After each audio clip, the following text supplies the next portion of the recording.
Reading this morning is from Genesis 45, verses 1 through 13. Then Joseph could no longer keep his composure. The room was crowded with people, so he ordered his attendants, "Send everyone out of the room." Joseph didn't want anyone else in the room when he finally told his brothers his true identity. But he began to cry so loudly that the Egyptians heard it, and the Pharaoh's household heard it too. Joseph turned and addressed his brothers. "I am Joseph. Is my father still alive?" But his brothers were too shocked to speak. They couldn't answer, for they were so overwhelmed that they were standing in Joseph's presence. Joseph said to his brothers, "Come closer to me." His brothers approached him cautiously. Joseph said, "I am your brother Joseph, whom you sold into Egypt. Don't be upset or angry with yourselves any longer because of what you did. You see, God sent me here ahead of you to preserve life. For famine struck this land 2 years ago, and there are 5 more years in which there will be no plowing or harvesting. God sent me here ahead of you to make sure that you and your families survive this terrible ordeal and have a remnant life on earth. So it wasn't really you that sent me here, but God, the same God who made me an advisor to Pharaoh, master of his household, and ruler over everyone in the land of Egypt. Hurry now, go to my father and relay this message. Here is what your son Joseph says. God has made me master over all of Egypt. Come to me and don't delay. I'll arrange for all of you to settle in the land of Goshen, where you can be near me, you and all of your children and grandchildren, as well as your flocks and herds and everything you have. I will provide for you there. Since 5 more years of famine are still to come, I will make sure your household and everything you have will not descend into poverty. Now you see with your own eyes, and even my brother Benjamin sees, that it is really I who speak to you even without an interpreter. You must tell my father how honored I am here in Egypt. Tell him everything you see here. Hurry, bring my father here." And with that, he fell upon his brother Benjamin's neck. They embraced and both wept. Then he kissed all of his brothers one by one, cried on their shoulders as well. And after that, they talked for a time together. The news spread to Pharaoh's house that Joseph's brothers had come.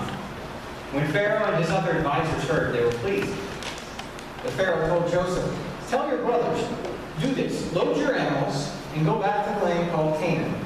Get your father and your families, come here to me, and I will give you the prime properties of Egypt. You will enjoy the very best that Egypt has to offer. Now, Joseph, I command you to tell them also, do this. Take wagons from the land of Egypt, so that your little children, your wives, and your father can make the journey. Come quickly. Don't worry about bringing all of your things, for once you get here, the best of Egypt will be spread out at your feet." The sons of Israel did exactly as the Pharaoh ordered. Joseph followed Pharaoh's directive and made sure they had enough wagons. He gave them food and other supplies for their journey, including an extra change of clothes. But to Benjamin, he gave about 7.5 pounds of silver and 5 sets of clothes. To his father, he sent even more: 10 donkeys loaded with the best Egyptian gifts, and 10 female donkeys loaded with grain, bread, and provisions for his father for the journey. Then he sent his brothers on their way. As they were leaving, he gave them one last piece of advice. Don't argue along the way. The brothers traveled east out of Egypt and eventually turned north to return to their father Jacob in the land of Canaan. They couldn't wait to tell him the good news. "Father, Joseph is still alive. But more than that, he's ruler over all the land of Egypt." Their father was stunned. He couldn't believe his ears. But when they told him everything that Joseph had said to them, and when he saw the wagons that Joseph had sent to carry him to Egypt, his spirit soared, and he resolved to make the trip. "I've seen enough. My son Joseph is alive. I must go and see him before I die." This is the word of the Lord. Yeah.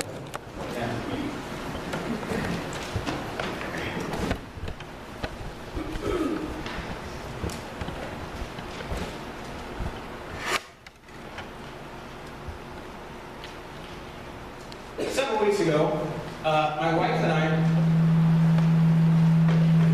wait for it. Ah, there we go. My wife and I,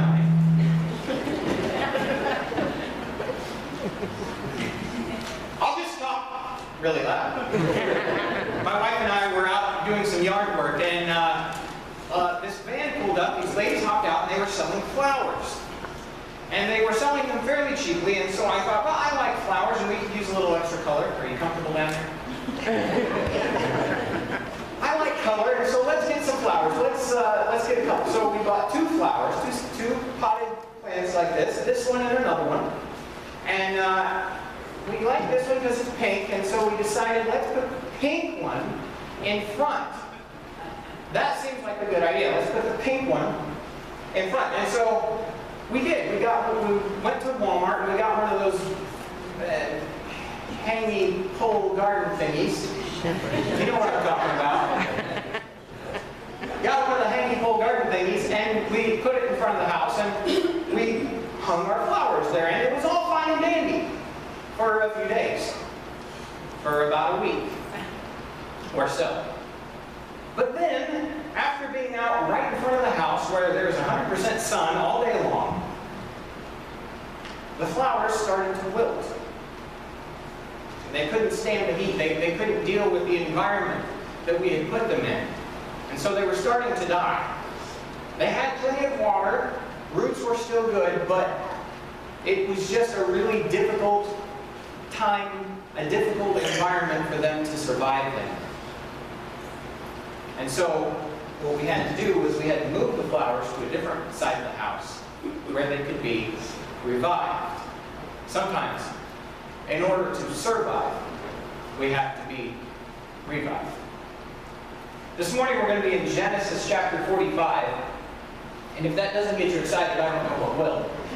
Genesis chapter 45. Now the reason this is exciting is twofold. First off, we are in Genesis 45 and there are 50 chapters in Genesis. That means we have 5 weeks left.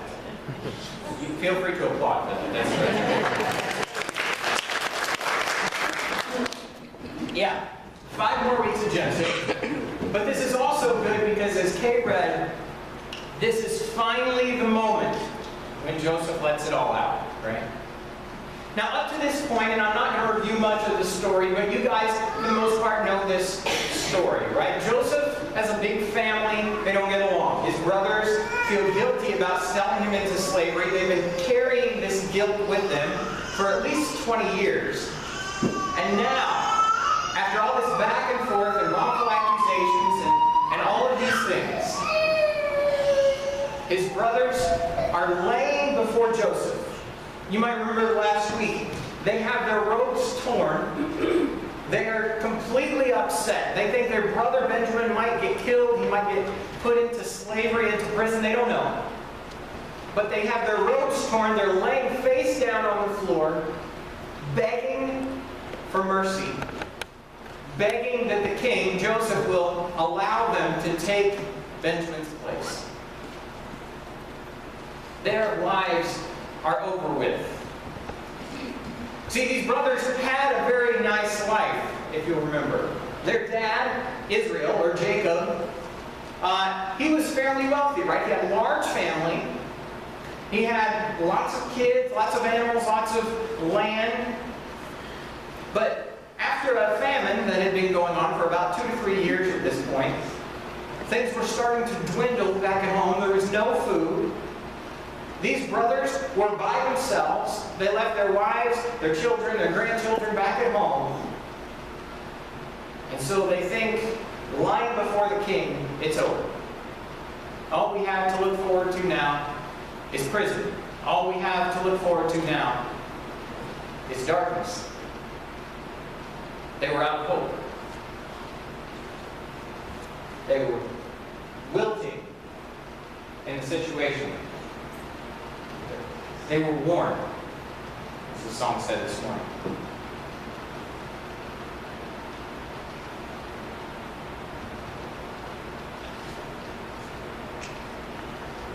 And so they lay there begging for their lives, and the king, whom they are terrified of, whom they are waiting for the death sentence, starts to cry. That's just... okay. And then he sends everybody out of the room. Oh man, now what's he going to do? These guys have no idea what's going on. This mighty king is crying. He moves all the guards, all the attendants, all the servants out of the room. And he's just standing there on his little phone platform, blubbering. But Joseph had an announcement to make, right?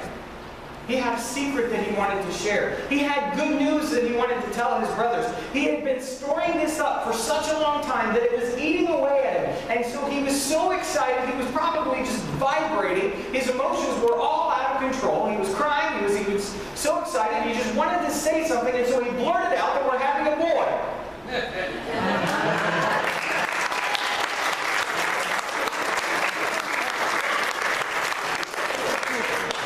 Oh, wait a minute. Sorry. I got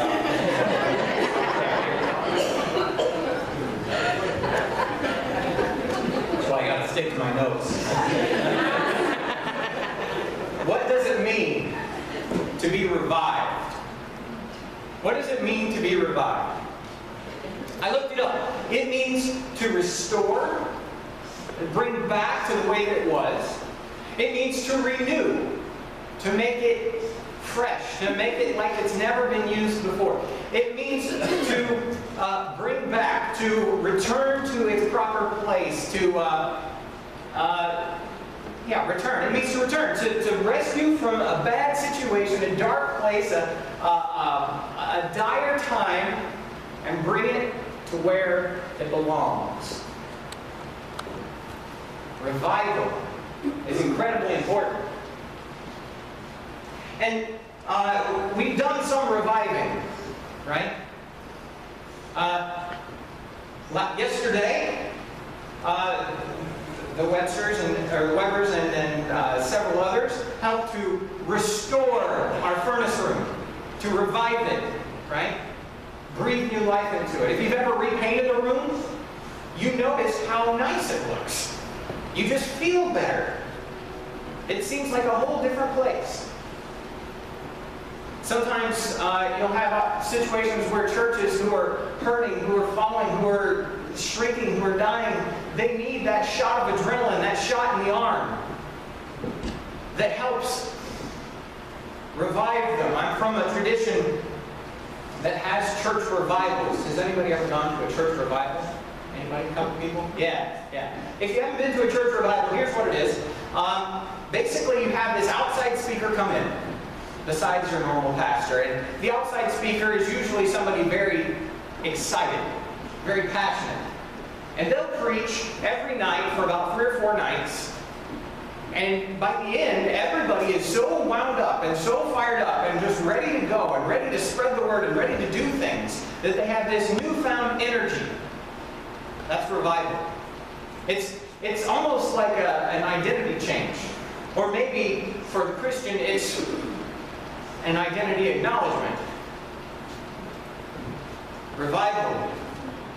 That's what these brothers had. Joseph said, I am Joseph, your brother. And they weren't ready for that. They were wilted. They're laying there, face down on the floor, robes torn, probably crying and begging for their lives, thinking this is the end. And he says, I'm Joseph, your brother. And if you look at the text, which is Genesis 45, by the way, Genesis chapter 45, notice what it says the brother's response was. Joseph, in verse 3, says, I am Joseph. Is my father still alive? It says, but his brothers were not able to answer him because they were terrified in his presence. Joseph is all excited and he says, "I'm Joseph. Is Dad still alive? How are things going back home? Is everything okay?" And these guys are,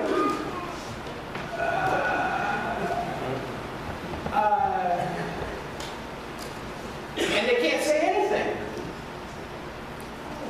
They're terrified, scared, and they have good reason to be, right? I mean, it was only 20, 30 years ago that they sold this brother into slavery. They assumed he was dead by now. He was long gone. If anybody had a reason to kill these guys, it was Joseph. And now, he not only had reason, he had the power to do so. Imagine if you one day found out somebody that you had wronged, you stole money from, you cut off in traffic, you cheated out of a business deal, whatever, you got the promotion they didn't. Somewhere down the line, 20 years from now, you find out, oh no, they're my boss. Yeah. You don't know how to act. What do I do? But Joseph, all along, has been working for God's will for this whole thing, right? He's been working God's relationship and his plan for repentance in this whole thing. He had to help these brothers understand where they were at with God and that they needed that face-to-face interaction with their past. And so, he says, don't worry. Oh, don't worry about it. It's okay, don't be angry. Genesis 45. He says, verse 4, "Come close to me." They probably were keeping their distance. When they had done so, he said, "I am your brother Joseph, the one you sold into Egypt. And don't be distressed. Don't be angry with yourselves for selling me here, because it was to save lives that God sent me ahead of you." See, these brothers probably, as soon as they find out it's Joseph, they're shocked. And some of us, like them, we want to try and explain it. "Joseph, I'm so stupid. I told him not to do it, and it just happened, and I feel really bad, and next time I won't sell you into slavery, I promise." And, making all these excuses, and we don't know exactly how they were displaying their anger with themselves. Their clothes were already torn, so they couldn't really do that too much more. But Joseph says, don't be scared, don't be distressed, don't worry, don't be angry. Look at us. It all worked out. God sent me ahead of you to save lives. See, it was Joseph who determined that we need to save up all this food so that we can feed a lot of people during the tough times. If Joseph hadn't been in that position, who knows how many people may have starved. And these brothers are terrified. God sent me ahead of you. By saying that God sent me ahead of you, that Joseph wasn't mad, essentially what he was saying was, I forgive you.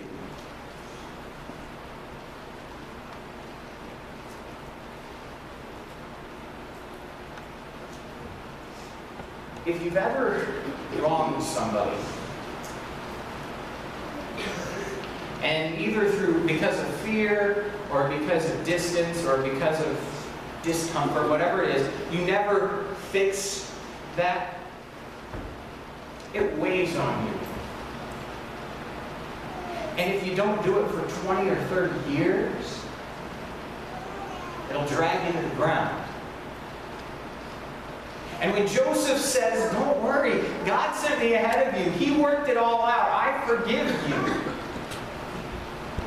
the weight of all that guilt falls off their shoulders. Revival. It's like a breath of fresh air. A new day, a new beginning.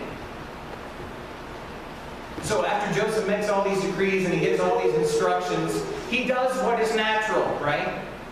He hugs his brother Benjamin, his only full-blooded brother. He hugs the other brothers, the ones who sold him into slavery.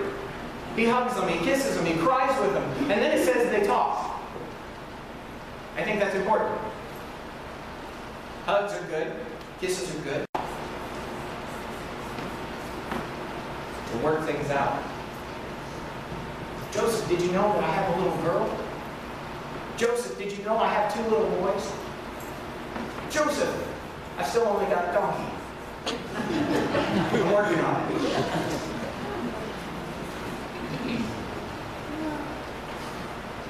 Revival. Sometimes we need that shot in the arm. We need somebody to come along, smack us in the face and say, wake up, I forgive you. Revived relationships are a beautiful thing.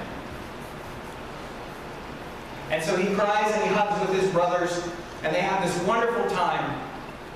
And then he sends them on their way. He says, go get Dad. Bring him here. Don't bring anything else. Don't worry about it. The Pharaoh says you can have the best of everything in Egypt. Okay, let me explain this to you. 10 minutes ago, these guys were face down on the floor, clothes ripped, lives over. Never going to see their families again, never going to experience any joy again. Their existence was done. Happiness was not an option for them. 10 minutes later, reunited with a brother that we thought was gone. And he forgives us. He doesn't hold any vendettas. He wants us to go get Dad. And now we have this instruction from the Pharaoh that we're going to have the best crops, the best land, the best of everything that Egypt can offer. And Egypt was rich. Revival takes us from being face down on the floor with nothing. Hands up in the air. Everything. Sometimes in order to survive, we need to be revived. And so these boys load everything up. They get everything all ready to go. And as they're getting ready to leave, as they're getting ready to walk down the road and make that trip back to their home to go get Dad, Joseph gives them one last instruction. You remember what it was? Don't argue. Anybody have sons or brothers?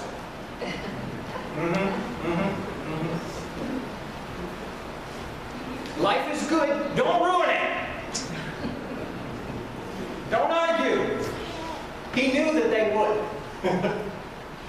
It's a long trip. Just make it home, get Dad, and come back. So they get home.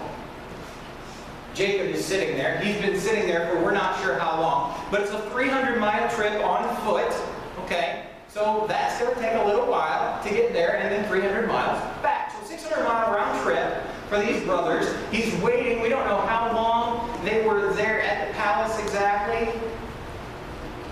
But he's worried. He didn't even want to send Benjamin in the first place. And so every day probably seems like a year. And he sees the Pharaoh's chariots coming back. The Pharaoh's banner on the horizon. This big dust cloud with wagons and this huge party coming, and he, oh no. What did they do? What happened to Benjamin? They get there and he sees the other boys.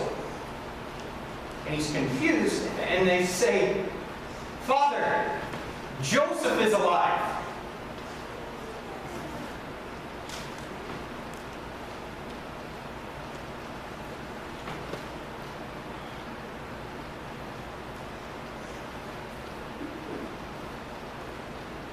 My son, Joseph?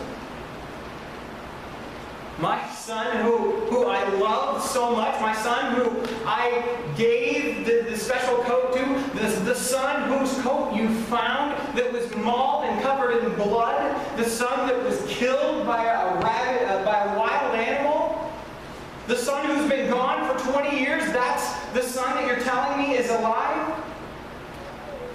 So it says he was stunned. He couldn't believe it. They kept talking. Joseph is alive. He's ruling over Egypt. He's got all this stuff. Look, we've got all these wagons. We've got all these things. And Jacob is walking around. Sometimes, when you've been in the dark for so long, good news is hard to take. It's like coming out of a dark, dark room out into bright sunlight. Your body can't quite adjust to it right away. But notice what it says in Genesis 45. Starting with verse 27. It says, "But when they told him everything that Joseph had said to them, when he saw the carts that Joseph had sent to carry him back, the spirit of their father Jacob revived." The text we read earlier says that his spirit soared. He had been living in this depressed, low, angry, sad, gloomy state for the last 20 to 30 years. And it says when he heard this good news, when he saw all the examples that proved it, his spirit soared.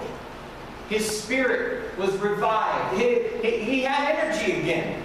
Jacob was an old guy, but he felt like a young man. He says, okay, let's make the trip. I can do this. I want to see my son before I die.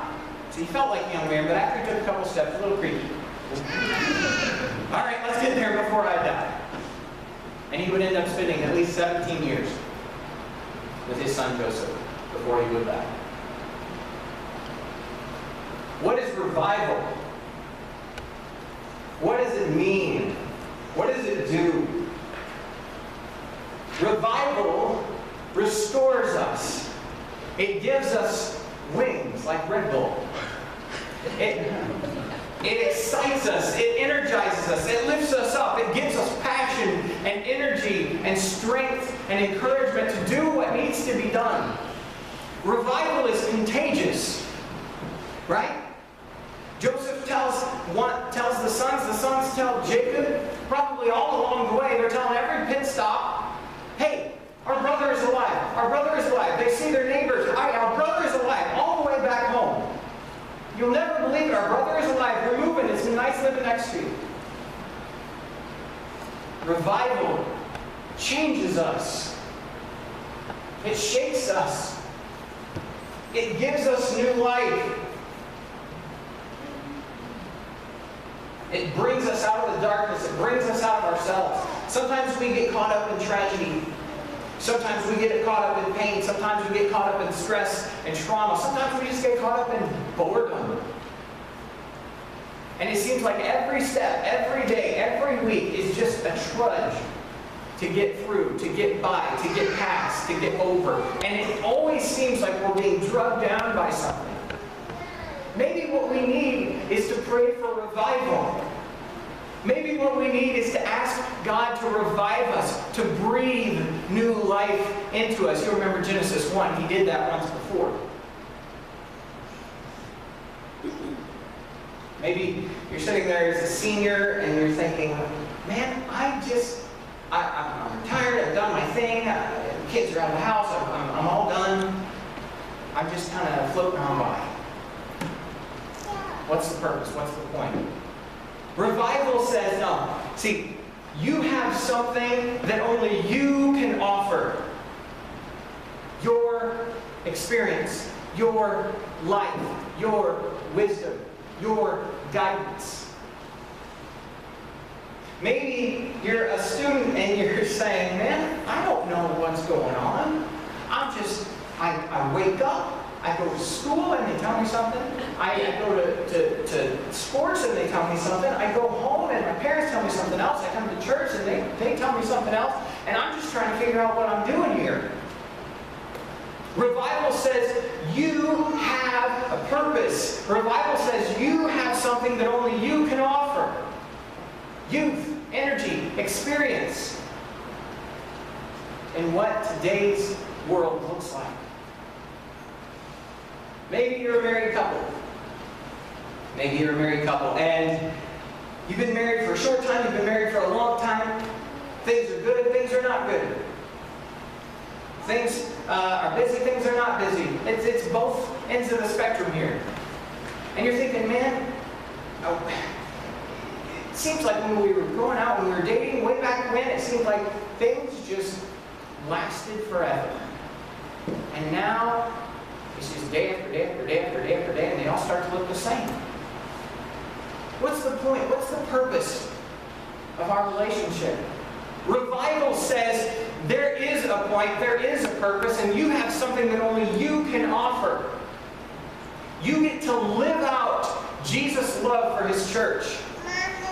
You get to live out the church's love for their Savior. You get to live out to a broken and a hurting world what it means to be loving and committed no matter what. Or maybe you're just an individual. Saying all these things are nice, but when it comes to this faith stuff, I don't get it. I mean, I come here every week and it's all the same. Some days are good, some days are not, and I feel like I'm only half here. Well, revival says you have a purpose, you have a point, you have something that only you can offer, and that is you. The wonderful thing is that God made each of us unique and individual. God gave each of us gifts and abilities, strengths and talents. Things that help to shape His kingdom. And each one of us has been trusted with this good news. We have been revived. Jesus says, I have come to give rest for the weary. Here, let me take that off of you. Here, all that stuff that's been weighing you down lately, all that stuff that's been weighing you down for quite some time, let me take that. Let me revive you. Sometimes, in order to survive, in order to thrive,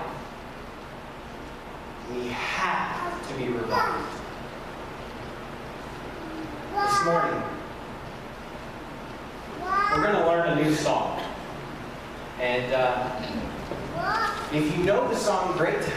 If not, I encourage you to sing along to the chorus. It's fairly easy to pick up.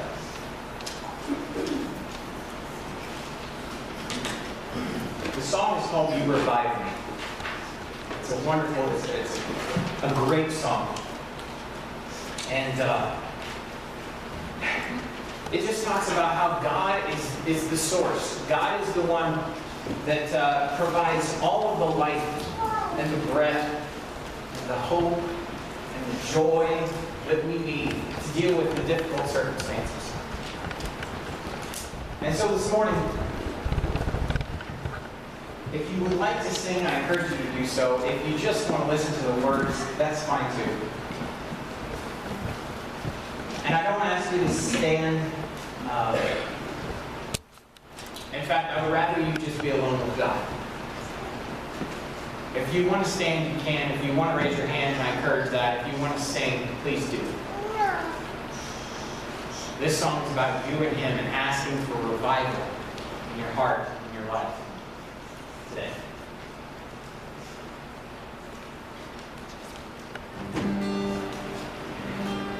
You revive me. You revive me, Lord. And all my deserts are rivers of joy. You are the treasure I could not afford. So I'll spend myself till I'm empty and pour all for you. You revive me, Lord.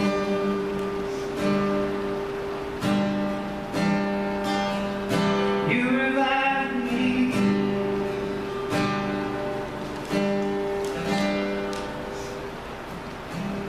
Lord, I've seen your goodness, and I know the way you are.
soul is thirsty, only you can satisfy. You are the well that won't run dry.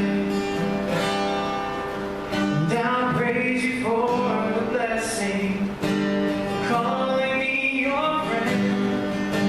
And in your name I'm lifting up my hand. Sing it. Sing, you revive me,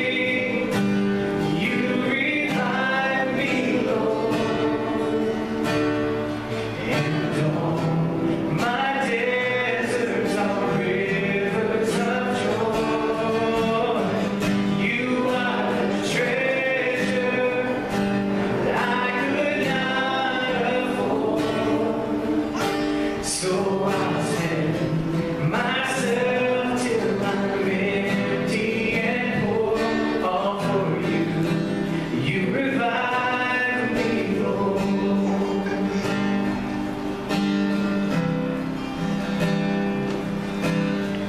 I'm alive, I'm alive. You breathe on me, you revive me. Sing this part out, church. Yeah, I'm alive, I'm alive. You breathe on me, you revive me. Yeah.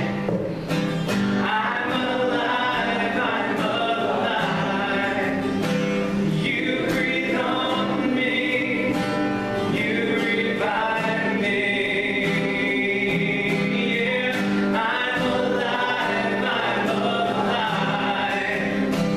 You breathe on me, you revive me. Yeah. I'm alive, I'm alive. You breathe on me, you revive me.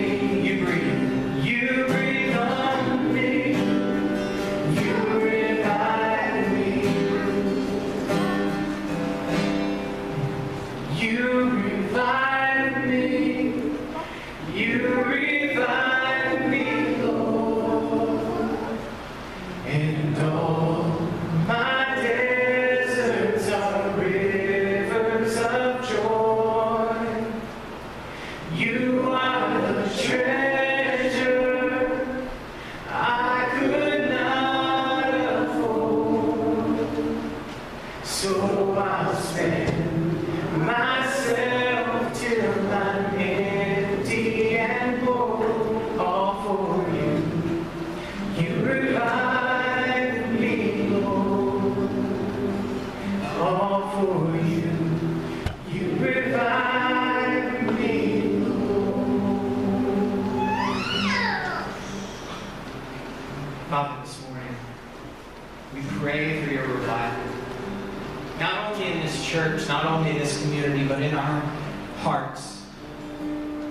God, we want to be like Joseph, that when we hear that your son is alive, that our spirits soar, that nothing can stop us from returning back to you, nothing can slow us down, but that we want to rush to get closer and closer to you, no matter how long the journey takes us. Father, breathe into us new life. All of God's people said, amen. Have a wonderful day. See you guys later.